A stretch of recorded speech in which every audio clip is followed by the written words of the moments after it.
the Timberwolves and Anthony Edwards are really 2-0 up on the defending champions, on the Denver Nuggets, while playing both those games away in Denver. It's actually insane to think about it.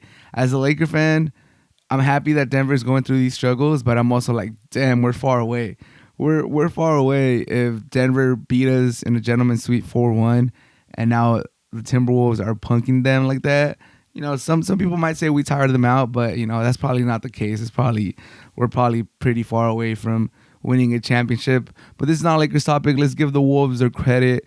They played probably the best defense I've ever seen, like since I really got into the NBA, which is, I remember a little bit of the Lakers 3P in the early 2000s, but I was like 5, 6, 7, 8 years old at that point, maybe 9. I was probably like 5 to like 8 years old. So like, they're not the most bright memories, or like they're not the most clear memories. Like I remember more from like rewatching stuff than like actually experiencing it. So I can't say like, oh my God, I remember those defenses, even like the Pistons from back in the day. Like I can't really say that I remember my own memories. It's more like I've gone back and look at it and like, okay, this is legit. Obviously in the 2010s there was better defense than there is right now.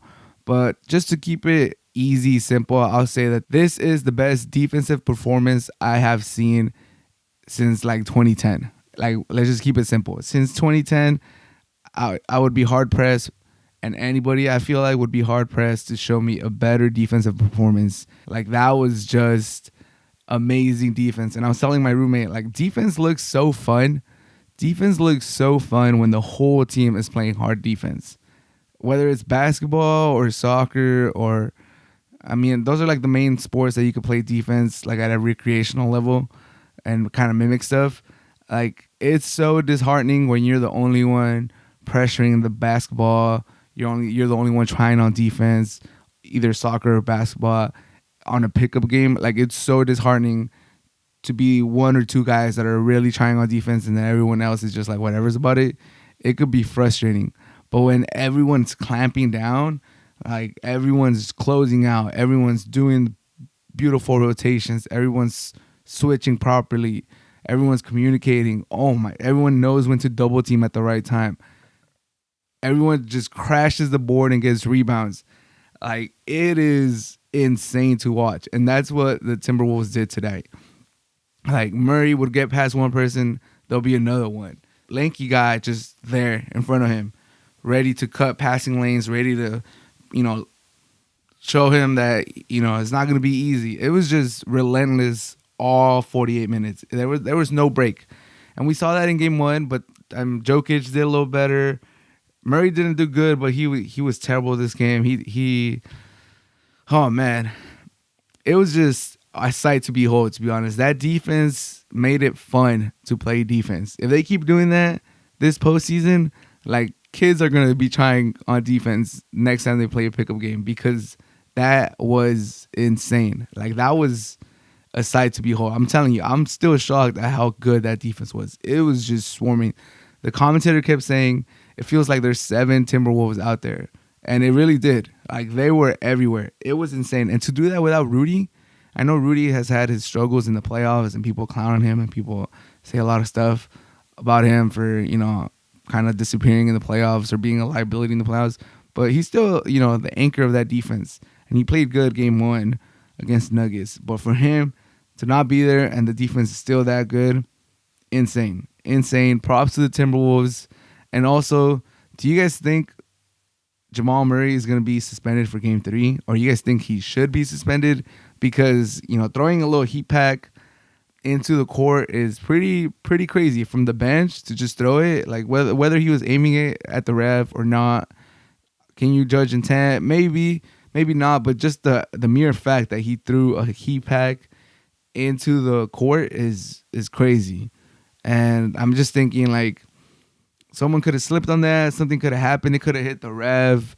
I'm thinking, like, nothing really happened to him in the game.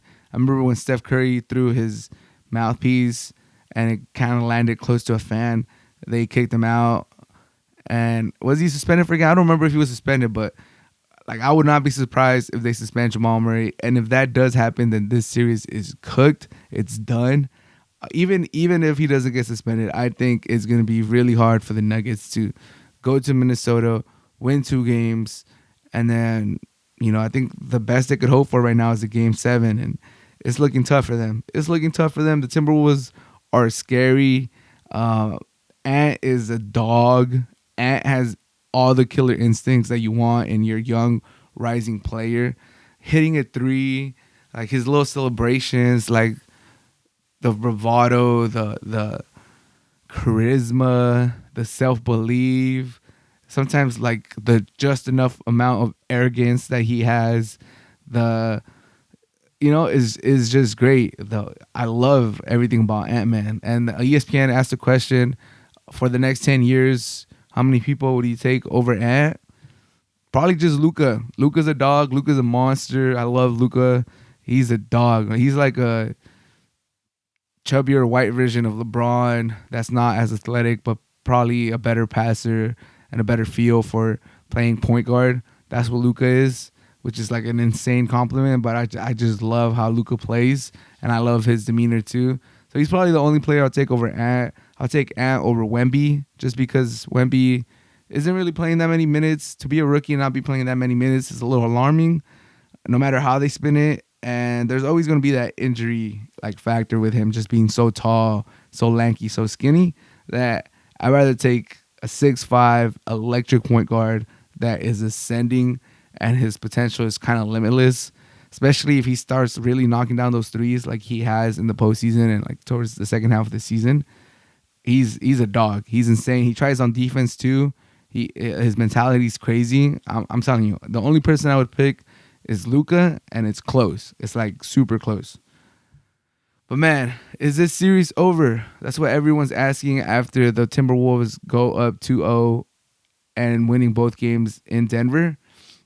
Not gonna lie, it certainly feels like it. And like hearing MVP chants to Anthony Edwards in Denver, to hear Timberwolves in 4 at the Ball Arena or whatever it's called in Denver, the reigning champions, is unheard of. I did not have that in my NBA playoff bingo.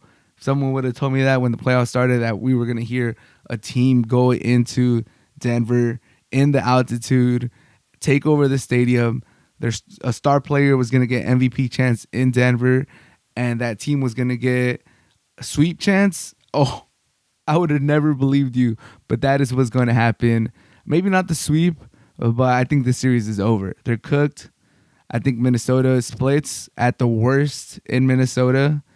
They go back to Denver and they probably close it out in Denver. Not gonna lie, like they were dogging the Nuggets, and Murray might be suspended. His calf is still not 100%. I think this series is done, and I think the Timberwolves, after eliminating the Nuggets, objectively become the favorite to win the NBA Finals, ahead of the Celtics, ahead of anybody in the West. Even though it will be a dogfight in the Western Conference Final, I think that's what's going to happen. Timberwolves are just dog walking the Nuggets right now. They probably get them done in 5, and then they take the top spot as the favorites to win the championship. It's gonna be good. I was kind of expecting the Nuggets to tie it up tonight or last night, but Timberwolves gave me the defensive performance, the best defensive performance in the last 14 years, and I'm not upset. It was shocking. It was insane to see that happen, but it did. And Wolves in 5 is what I believe. Wolves in 5.